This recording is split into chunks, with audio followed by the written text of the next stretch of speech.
The Browns are trading Joe Flacco and a 6th-round pick to the Bengals for a 5th-rounder. The guy that filled in for Burrow quite capably 2 years ago would do something to the bed so significantly that the Bengals would reach out for a quarterback and it would be Joe Flacco. All right, guys, we need to talk about what just happened because this trade is absolutely bonkers. The Cincinnati Bengals, in the middle of a complete quarterback disaster with Jake Browning, just made a trade with their division rival Cleveland Browns to acquire Joe Flacco. Yeah, you heard that right. Joe Flacco, the same Joe Flacco the Cleveland Browns just benched, the same Joe Flacco who was struggling so badly that Cleveland turned to a 3rd-round rookie to start in London last week. According to Ian Rappaport and Tom Pelissaro, the Bengals are sending a 5th-round pick to Cleveland and getting back Joe Flacco plus a 6th-round selection. So essentially, they're swapping late-round picks and taking on a 40-year-old quarterback who couldn't keep his job in Cleveland. We're going to break down all of this from the Jake Browning disaster, compare this to other trades we've seen in the past, and then talk about what this means for the Browns quarterback room, because this is the 2nd time the Browns traded a quarterback over the past couple of months. So real quick before we get to the content, this video is sponsored. We've been on a generational run on PrizePicks. We hit on 5 of our picks on Sunday and made over $1,000, and you guys have been blowing up my inbox on Instagram letting me know about it. I'm personally really happy we're all winning big, and I have a wild play for Thursday Night Football. So first, make sure you sign up for PrizePicks using my promo code Mikerophone so you can get $50 in plays when you make a play of $5 or more. And then follow this crazy pick for Thursday Night Football. I'm going to try to turn $20 into $350. I have Devontae Smith's longest reception being at least 15 yards. Dallas Goedert has been on a touchdown streak. I think he's going to get another one in this game against the Giants. I think Jackson Dart will be good for at least 1 pass TD, and this is the riskiest one of all. I think AJ Brown scores a touchdown in this game. He's had a conversation with Jalen Hurts and Saquon Barkley. They've been trying to figure out a way to get him more involved. If you think that's too risky, feel free not to include it, but I'm including it myself. I'm gonna have additional plays on Thursday in my Discord server. If you want to check that out, click on the WAP link in the description down below. We've been profiting on a daily basis, and there's baseball picks in there as well. And thank you, PrizePicks, for today's sponsor. Mic check 1 2 1 2. What's going on, everybody? Let's start with the elephant in the room, the Jake Browning disaster. Jake Browning originally was a very capable backup for the Cincinnati Bengals, but he's been an absolute catastrophe for the Bengals this season. Browning has thrown 8 interceptions in just 4 appearances, including 3 against the Detroit Lions. But here's what's really alarming. The Bengals have been outscored 76-13 in the last 2 weeks with Browning as the starter. 76-13! That's not competitive football. In his 2 full starts, Browning threw for just 140 yards and 125 yards, with a passer rating of 66.6. Only recently benched Joe Flacco and rookie Cam Ward have lower ratings this season, which is what makes this trade kind of funny in my opinion. Among qualifying quarterbacks, Browning ranks 28th in yards per attempt, 37th in completion percentage over expectation, and 27th in highly accurate throw rate. Those are bottom of the barrel numbers, and to be fair, he did face off against the Minnesota Vikings and Denver Broncos for his first 2 starts, which are about as tough as matchups can get, but the results speak for themselves. The crazy thing is that Browning was a capable starter in the past, going 4-3 as a starter in 2023 when he filled in for Joe Burrow, but whatever worked before just isn't translating right now. After the Lions' loss, Browning turned his post-game press conference into what one reporter called a therapy session.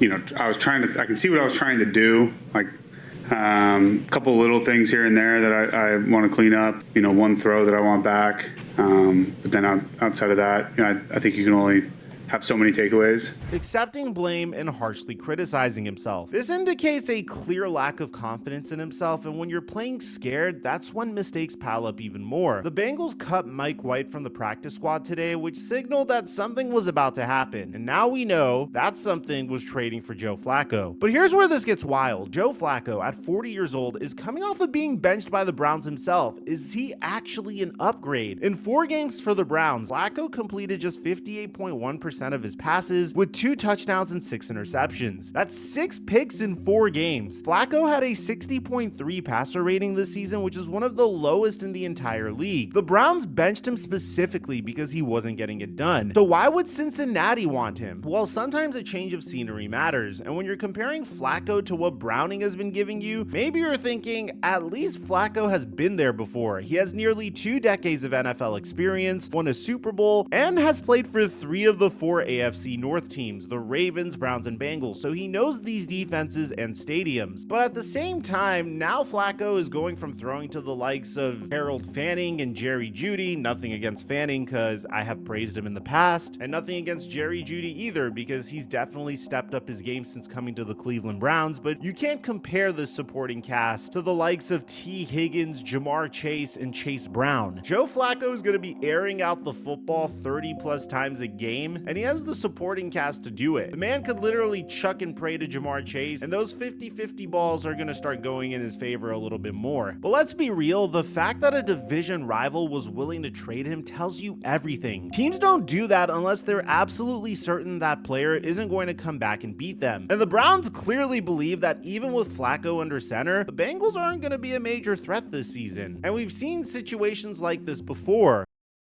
This immediately reminded me of another famous intra-division QB trade, Donovan McNabb to the Washington Redskins. Back in April of 2010, on Easter Sunday night, the Eagles shocked the NFL by trading their franchise quarterback, Donovan McNabb, to Washington just 3 days after coach Andy Reid said that McNabb would remain the starting QB. And McNabb was coming off of a solid 2009 season with 3,553 passing yards, 22 touchdowns, and a 92.9 passer rating. This was good enough for his 6th Pro Bowl. So this wasn't just some washed player, but the Eagles believed he was on the downside at 33. So how did it work out? Well, McNabb started 2-2 for Washington, but won just 3 more games and then would get benched for Rex Grossman. He would finish with career lows in passer rating at 77.1 and then was traded to Minnesota where he went 1-5 and never played again. The lesson? When a team trades a veteran quarterback within the division, they usually know something. And one analysis at the time noted that by letting McNabb go to Washington, the Eagles were essentially saying that they didn't think Washington would be a challenge even with him. Apply that same logic here. The Browns are saying with their actions that they don't view the Bengals as a serious threat, even if Flacco provides marginally better play than Jake Browning does. Now let's talk about the other side of the trade, because this is where things really get interesting. Joe Flacco was recently benched as the Browns starter for rookie Dillon Gabriel, who got the nod in Week 5 against the Minnesota Vikings in London. I mean, this move left Shedeur Sanders speechless.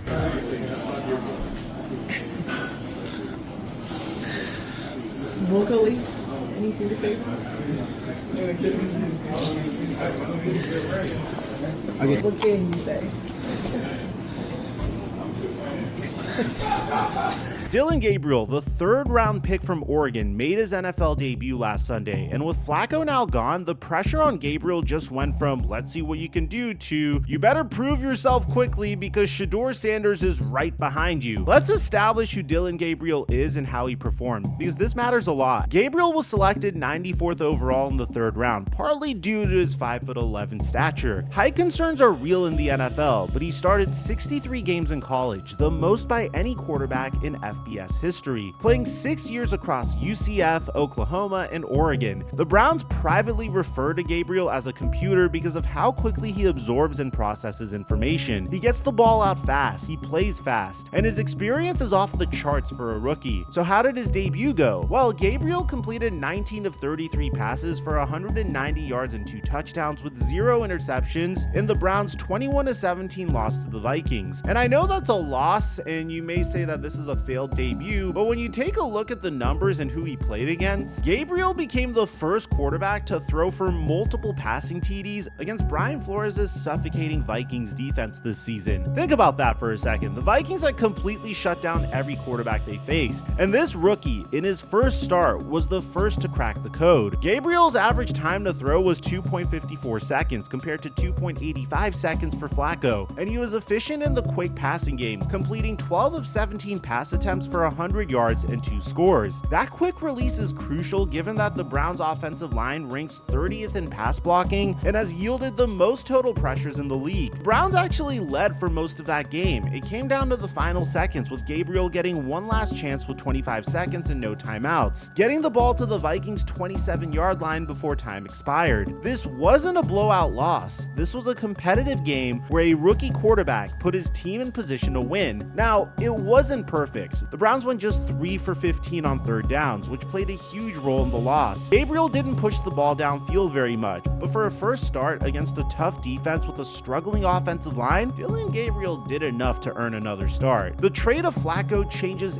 everything for Gabriel. Before, if he struggled, the Browns could have gone back to Flacco. That safety net is now gone. Remember, Flacco was listed as QB number 2 on the depth chart, with Shedeur Sanders being QB number 3. Now, if Dillon Gabriel falters, the next man up is Shedeur Sanders, and that's where things get really interesting. This brings us to the most fascinating part. Shedeur Sanders, the son of Deion, one of the most hyped prospects in this draft class, the guy who has an entire fan base and media circus following his every move. Sanders was selected in the 5th round and has been either the team's 3rd string QB or 4th string QB all season long. And I don't think there's been a more talked about 3rd or 4th string QB in NFL history. There's been this ongoing narrative that Sanders should be playing ahead of Gabriel. You see it everywhere on social media and sports debate shows. Less than 2 hours after the Browns announced Gabriel would start in week 5, ESPN's First Take was already asking, will Shedeur Sanders see the field this season? Truly, obviously, you're going to put Dillon Gabriel in there.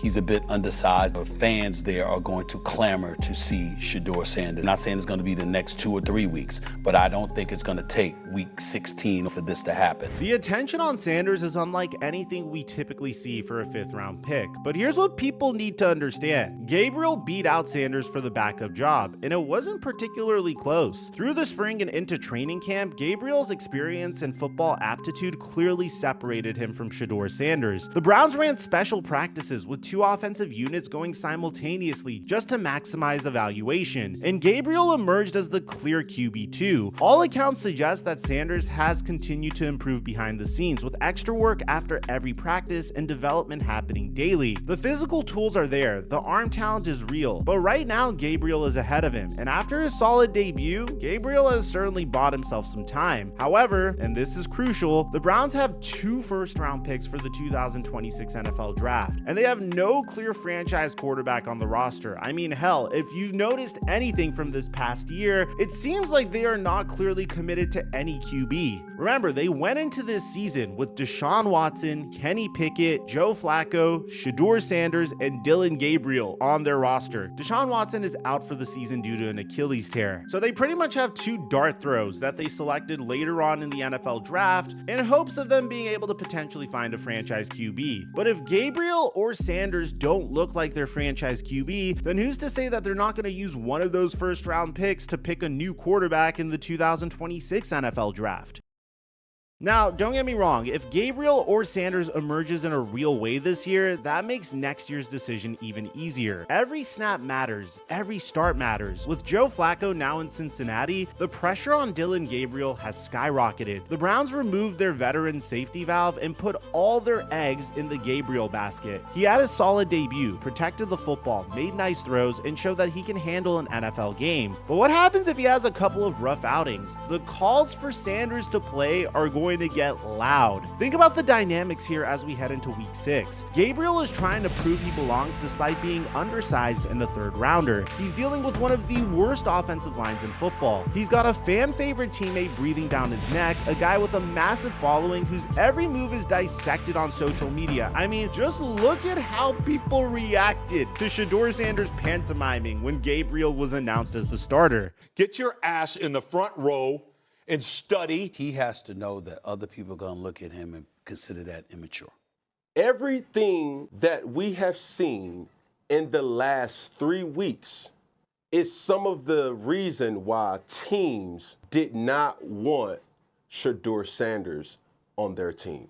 That's a pressure cooker if I've ever seen one. Gabriel needs to show that he can consistently handle NFL defenses, because the moment he starts to really struggle, the Shedeur should be playing crowd will be impossible to ignore, and the Browns might have no choice but to give Sanders his shot. So where does this leave us heading into week 6? The Bengals were desperate enough to trade for a 40-year-old quarterback who couldn't keep his job with a division rival and was throwing picks left and right. That tells you how bad the Jake Browning experience has been. Whether Flacco can provide an upgrade remains to be seen, but anything different might be better at this point. I'm personally shocked that they went for Joe Flacco as opposed to Russell Wilson potentially. Maybe they did call the Giants and try to orchestrate a trade for Russell Wilson. I'm personally not sure. Maybe they thought Joe Flacco was a better option. But meanwhile in Cleveland, Dillon Gabriel just had a respectable NFL debut, protecting the football, making plays, and competing against a tough defense. But the real test begins now. With Flacco gone and Shedeur Sanders waiting, Gabriel is on a game-by-game evaluation. If he strings together solid performances, then he'll get more time to prove he's the future. But if he struggles for a couple of games, the Shedeur should be starting narrative will become impossible to ignore. This trade is fascinating because it shows two franchises in two completely different situations. The Bengals are just trying to salvage a season where their franchise QB is hurt in hopes that Joe Burrow can return later on this season and win them some games. The Browns are trying to find their quarterback of the future, and both teams just made an intra-division trade that, based on history with moves like Donovan McNabb to the Redskins, usually works out for the team doing the trading more than the team acquiring the aging veteran. But you have to admit, the AFC North just got a whole lot more interesting. We've got Joe Flacco trying to prove he's not done, Jake Browning probably heading to the bench, Dillon Gabriel trying to hold off Shedeur Sanders, the Baltimore Ravens being an incredible disappointment and honestly just dealing with some bad luck, especially with Lamar Jackson's injury, and we're going to make a separate video on that soon. And the best team in this entire division is the team with the 41-year-old Aaron Rodgers. Welcome to week 6 of the 2025 NFL season, guys. It's going to be a wild ride from here, but you know what else is wild? I don't know if you guys heard, but Mark Sanchez literally just ruined his life. There's surveillance footage of him assaulting a 69-year-old truck driver. The man is walking with blood on his shirt after he got stabbed. We have a whole separate video on this. I'm going to leave it in the end screen and I'll meet you guys there. I'm your boy Mike,